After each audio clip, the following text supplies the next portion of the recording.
आइए अब द्विघात समीकरण अर्थात क्वाड्रेटिक इक्वेशन को हल करने के तरीकों के बारे में विस्तृत रूप से जानें और एक एक सवाल को करके सॉल्व करते हुए सारे ऑपरेशंस को समझें। फिर उस पर हम प्रैक्टिस करके संपूर्ण रूप से चीजों को समझ लें। तो सबसे पहला जो है द्विघात समीकरण का हम जानते हैं, एक गुणनखंड विधि होता है। तो चलिए हम गुणनखंड विधि में एक सवाल को उठाते हैं, 3x² + 7x + 4 = 0। अब देखिए इसमें जब करना होता है तो क्या करना होता है, देखिए a मतलब x² के पहले की जो संख्या है और यहां की जो संख्या है ये c बोलते हैं इसे। तो x² की संख्या और जिस संख्या में x नहीं होता है इन दोनों को अलग से लिख दिया और इनकी हम लसा शुरू करते हैं। तो हमने लसा में दिया, देखो 2 से दिया, 3 तो नहीं जाएगा, 4 जाएगा, 2 दूनी 4। अब हमारे पास ये रिपोर्ट्स आ गए। तो हमने इन रिपोर्ट्स को ऐसे नीचे उतार के लिखा और जानबूझ के एक लाइन में हमने नहीं लिखा, हमने इस तरह से लिख दिया। अब हमें करना क्या है, देखो यहां पर जब भी आप गुना करोगे, देखो 4 को 3 से जब गुना करते हो, यही 3 और 4 लिया था ना, तो 4 और 3 को जब गुना करोगे तो 12 होगा। यहां संख्या का अरेंजमेंट, अब 2 को 3 से गुना करो 6, 6 दूनी 12, 2 को 2 से गुना करो 4, 4 को 3 से गुना करो 12, 3 को 2 से गुना करो 6, 6 को 2 से गुना करो 12। मतलब एलसीएम में जो गुणनखंड निकलते हैं वो जिन संख्याओं का आप एलसीएम लेते हैं उनका गुणनफल और गुणनखंडों का गुणनफल दोनों बराबर होता है। तो ये करने का जरूरत क्या है, मेरे को ऐसे करना है कि जोड़ने पर 7 हो, गुना करने पर तो 12 होगा ही। तो देखो 3 और 2 को अगर मैं गुना करता हूं, 3 दूनी 6 और 2, मतलब यहां गुना में हमने दो पार्ट में करना है। तो 3 और 2 को हमने गुना कर दिया 6 और ये 2 को रखा अलग से, तो 6 और 2 जो है कितना हुआ, 8 हुआ। लेकिन मेरे को चाहिए क्या, मेरे को तो चाहिए 7x, ये नहीं बैठा। फिर हमने 2 के साथ 2 को गुना कर दिया, ठीक है ना, तो हमारे पास 4 हो गया और 4 के साथ 3 जोड़ा मतलब 4 + 3, तो ये क्या हो गया, ये हमने देखा कि ये जो मैंने अरेंजमेंट किया ये 7 के साथ मैच किया।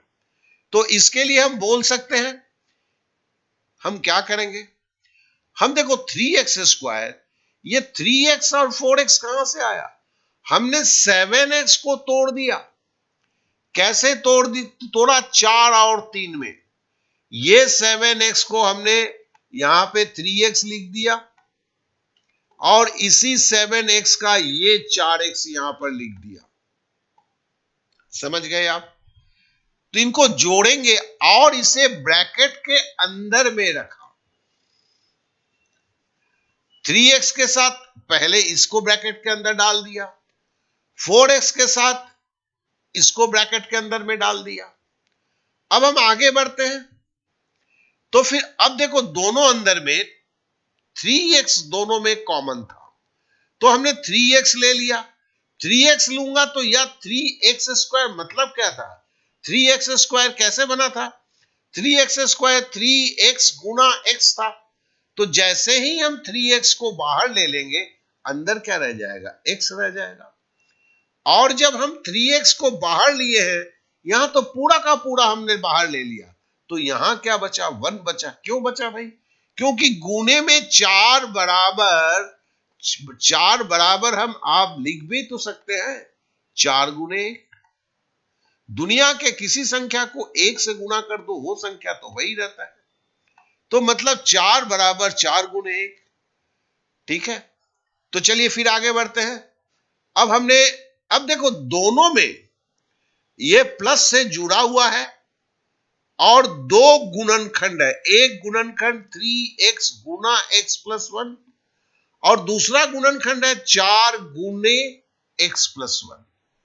और दोनों में हम x + 1 दो गुणनखंडों में हम देखते हैं कि कॉमन है।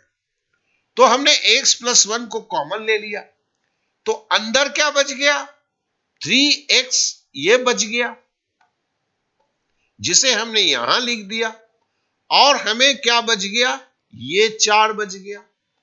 ठीक है, अब हमारे पास ये बराबर क्या है, तो हमारे समीकरण में तो ये बराबर 0 था।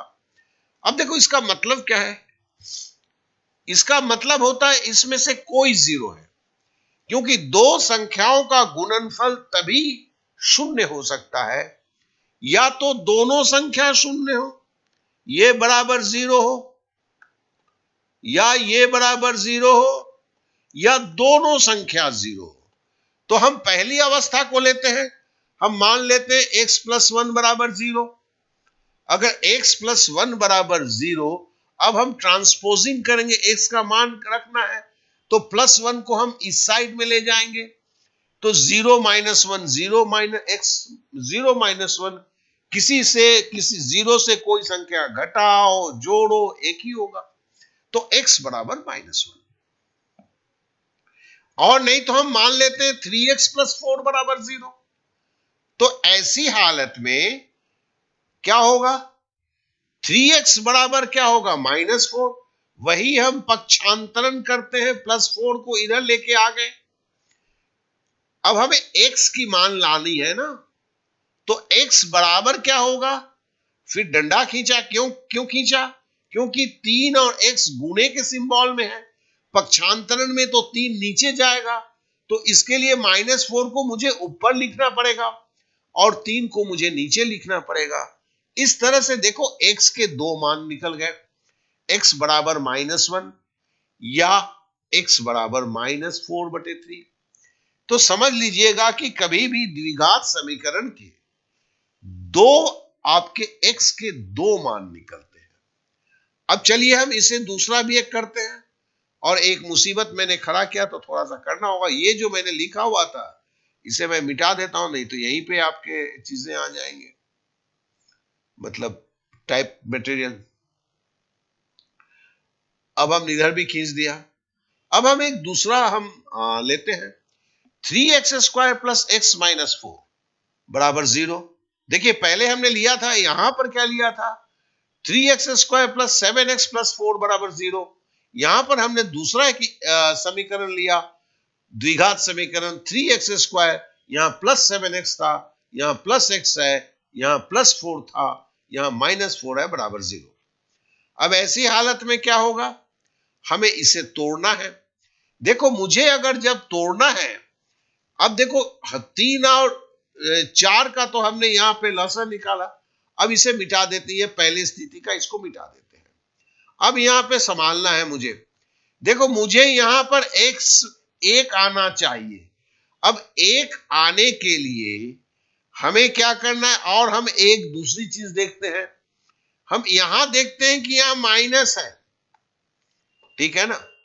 तो ध्यान से जरा सुने, हमें ऐसा करना है कि गुणा करने पर 12 होना चाहिए, घटाने पर +x होना चाहिए। फिर से बोलता हूं, गुणा करने पर -12 होना चाहिए। क्यों, 3 और -4 को अगर आप गुणा करेंगे, 3 गुणे अगर आप -4 को गुणा करेंगे, तो आपको जवाब में क्या आएगा, जवाब में आपको -12 आएगा, ठीक है। और -12 आएगा ये गुणा करने पर, और जोड़ने पर +x होना चाहिए। देखिए यहां पर गुणा करने पर 12 होना चाहिए था, 3 गुणे 4, क्योंकि यहां पे प्लस था, ठीक है ना। और जोड़ने पर आपको 7 होना चाहिए था।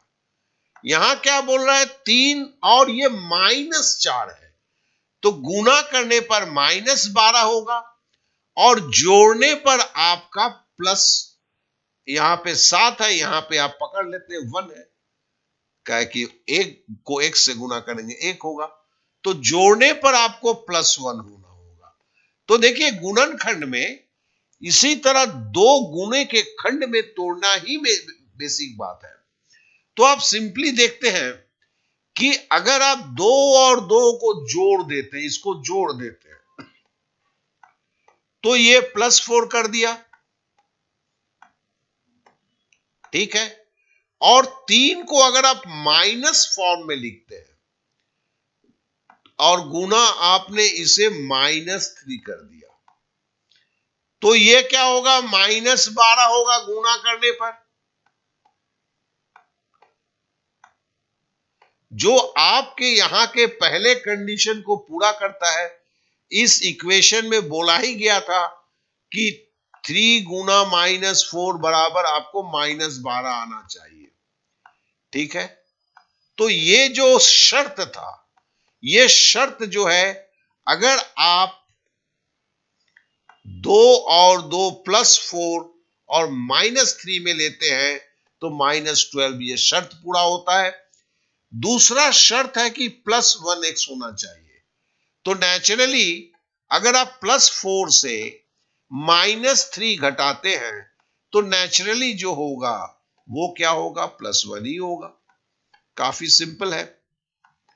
तो यहां पर आपका जो है, आपने तोड़ा कैसे, तो देखिए +4 -3 था, इसलिए आपने +4x -4x लिखा।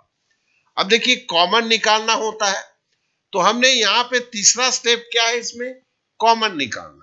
तो आप यहां से कॉमन निकालते, x को कॉमन निकालते हैं, तो आपने x को कॉमन निकाल लिया, तो अंदर क्या रहा, 3x +4। यहां पर देखिए -1 है, -4 है। अब आप भी जानते हैं कि अगर -1 ले लेते हैं तो -1 बाहर, मतलब ये माइनस बाहर चला गया तो अंदर प्लस हो जाएगा। ये भी माइनस को आपने बाहर ले लिया है तो ये भी प्लस हो जाएगा। अब अंदर क्या है, 3x +4। अब देखिए ये 2 गुणनखंड में बट गया है, ठीक है ना। और 2 गुणनखंड को अलग कौन कर रहा है, -1।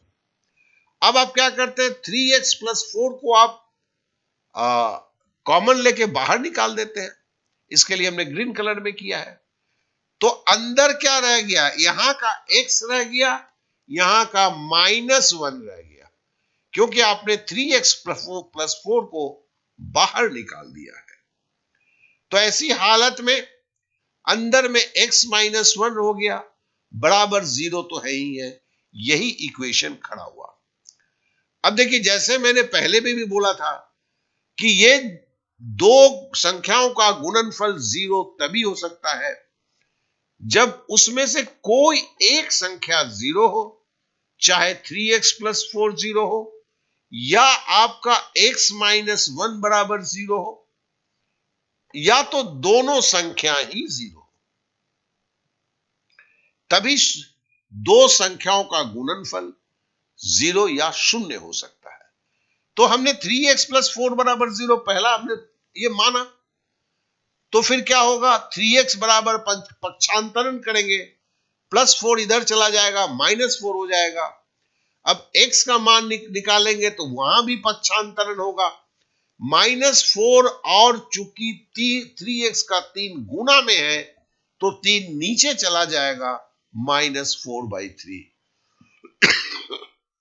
और यहां एक वैल्यू निकला। दूसरा है कि हम x -1 बराबर 0 ले लेते हैं। अगर x -1 बराबर 0 ले लेते हैं तो अगर पक्षांतरण करेंगे तो -1 राइट साइड में चला जाएगा, x बराबर 1 होगा। इस तरह से हमें यहां पर भी 2 मान मिला, x बराबर, यहां पर हमें 2 मान मिला, और 2 मान थोड़ा सा अलग है क्योंकि आप देखिए इक्वेशन भी अलग है।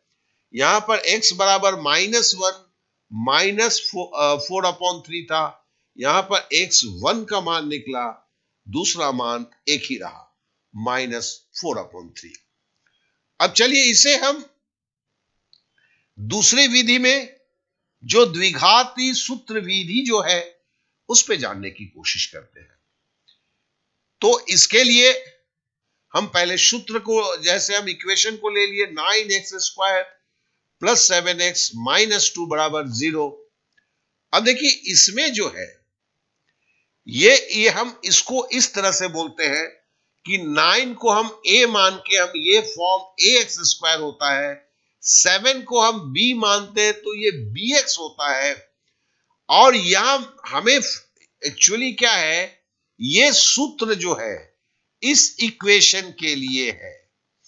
श्रीधराचार्य ने जो सूत्र दिया था वो इस तरह के इक्वेशन के लिए दिया था, ax square plus bx plus c अगर दिया हो तो उसके जो हमने देखा द्विघाती में जो है x के दो मान निकलते हैं, इन दोनों मान को कैसे निकालोगे।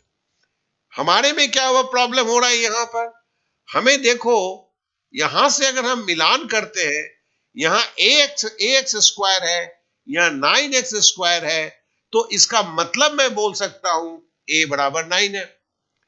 फिर देखो यहां पर bx दिया है, यहां पर 7x दिया है, इसका मतलब मैं क्या बोल सकता हूं, b जो है 7 के बराबर है। लेकिन यहां एक लोचा है, यहां c प्लस में है, मेरा जो है c वो माइनस में है। तो c को अगर मैं -2 मान लेता हूं, ठीक है ना, तो यहां पर ये प्लस में हो जाता है, c मेरा -2 है, तो मतलब हम इसको ऐसे ब्रैकेट के अंदर में रख देते हैं। तो यहां पर अगर हम c को क्या कर रहे हैं, -2 करके इसको ब्रैकेट के अंदर में रख देते हैं, तो इस तरह से मेरा ये प्लस मान आ जाता है। तो फिर हम आगे बढ़ते हैं। अब देखिए इसकी जो यहां पर प्लस और माइनस दिया हुआ था, इसका मतलब है कि x के जो है दो मूल है। एक को हमने x1 बोला, जहां पर सारे मान को तो हमने रखा, यहां से केवल प्लस मान को लिया, माइनस को नहीं लिया। दूसरा मूल जो है x2 है मतलब x का दूसरा मान, जिसमें हमने नीचे के माइनस को हमने लिया, यहां के हमने प्लस को नहीं लिया, नहीं तो हर जगह सब बराबर है। अब हमें मान डालना है, तो x1 देखो b मेरा क्या है, b मेरा तो देखो 7 है, अंदर क्या है b स्क्वायर, 7 को अगर गुना करेंगे तो 49 होगा, यहां -4ac, मेरा a 9 है, c मेरा -2 है, तो 9 दूनी 18, 9 दूनी 18, 18 चौके 72, तो अंदर मेरा -72, ये 4ac जो है ये -72 है। चूंकि मेरा a 9 है तो 2a बराबर मेरा क्या हुआ, 18 हो गया। अब देखो x2 का मान मेरा वही होगा, केवल यहां पर प्लस था, यहां पर माइनस है, और नहीं तो सब कुछ बराबर है।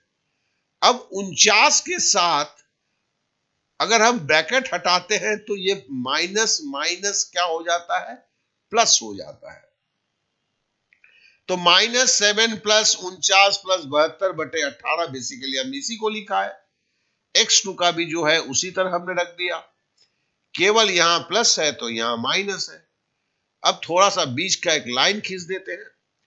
अब हम देखो 49 और 72 को जोड़ेंगे, 9 2 11 का एक हाथ में रहा, 9 2 1, 4 7 11 और 1 12, 121 हुआ।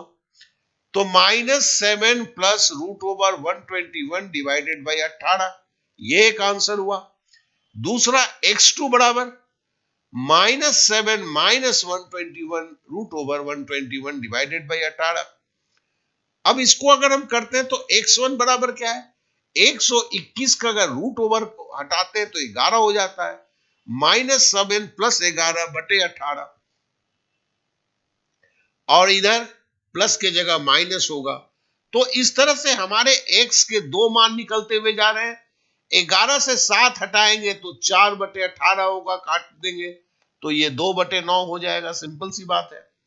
दूसरा जो है x बराबर 18/18, तो इसे हम काट देंगे, ठीक है ना। तो इस तरह से x का मान 1 मान निकला 2/9, दूसरा मान जो निकला वो निकला -1, क्योंकि 18 को 18 से काटेंगे तो आंसर आपका -1 होगा। तो इस तरह हमने देखा कि इस द्विघाती सूत्र के दो, जो हमने एक गुणनखंड विधि में दो सवाल बनाए और एक जो है सूत्र डाल के, श्रीधराचार्य का सूत्र डाल के जो बनाए, समय तो लगा 20 मिनट। अब इसमें अगर आप प्रैक्टिस नहीं करेंगे दोस्त, तो फिर ये सवाल को इस्तेमाल करना पड़ता है